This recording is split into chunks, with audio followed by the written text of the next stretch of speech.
All right, day 27. It starting off really early. Sun just decided to peek up over the panels.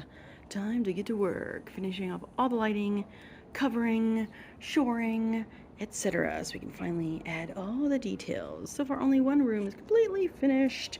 I'm gonna move out of the way of that sun right there, and that would be the, you know what room right over there. I ended up getting a lot more done because it was here longer. I wanted to work all day anyway. So this is the big thing I built for the front.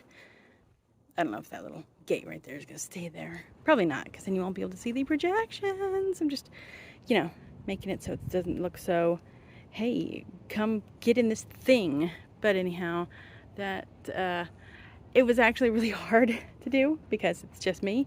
So yeah, I think I did fairly good, and because the ground's pretty uneven, probably gonna see if I can get some help straightening it out, because as you can see, it's not very straighty in the back. Oh, there, now you can see it.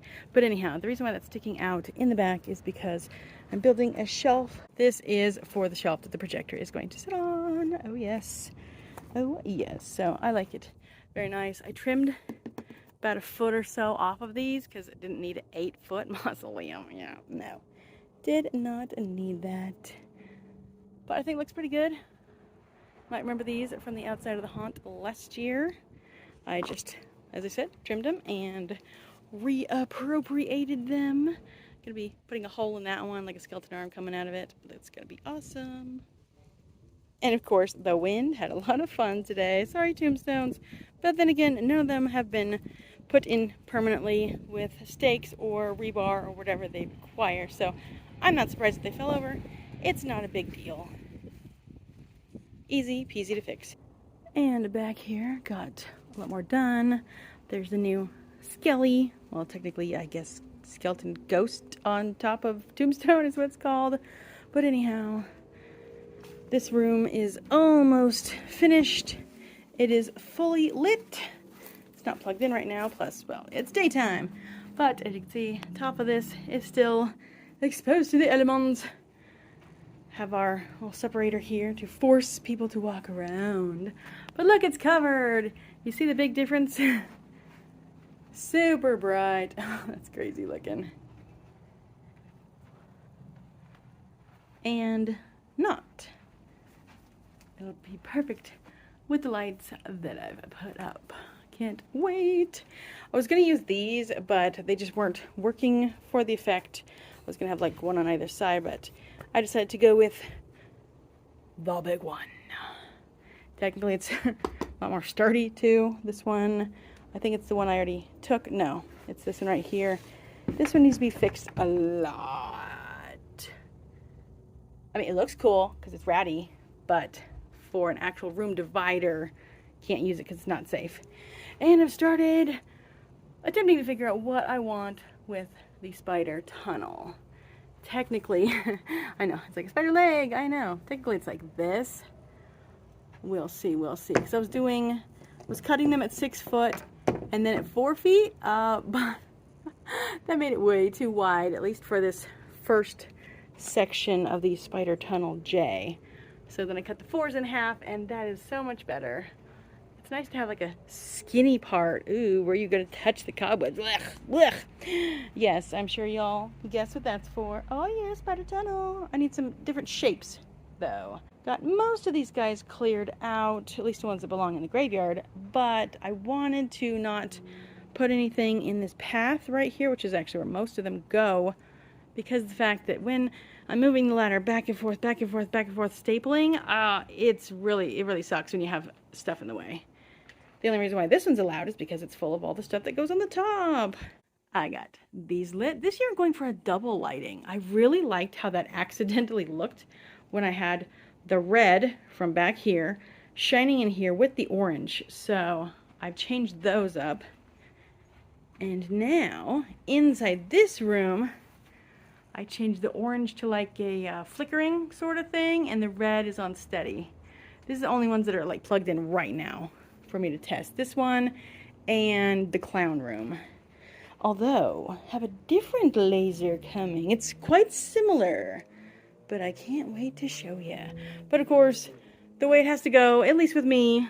Walls and supports, then lighting, because you have to secure it all on the top.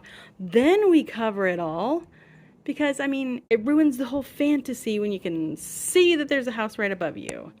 Oh, yeah. And not only that, but, you know, the dark room is finished, dark and thin. This is so crazy. Somebody in my workplace gave this to me because, you know, wrapping pallets and such. And it was colored, and they're like, hey, you want this? I'm like, oh, okay, cool. And they're like, for the haunted house. I'm like, no way, yeah. And then I did some thinking, and then I was trying out some different places. That no, let's put it in the dark room and have it so that not only is it a thing that like distorts the vision, but it's also kind of tactile because it's stapled on the inside and you can still touch it. Yay, we made some more signs. So we probably see we have tons and tons of this wood right here of this like shape. Well, I just put some hinges on these. I'm gonna make us some sandwich board signs. Put a little chain or something right there so they can't, you know, fall down. And these are gonna be our signs for the major roadways, which are really close to us. I want people to know that we are over here. I was gonna say it's it's not sagging. That's just because the walls here are such uneven heights, and I actually like that. It's very distorting and disturbing.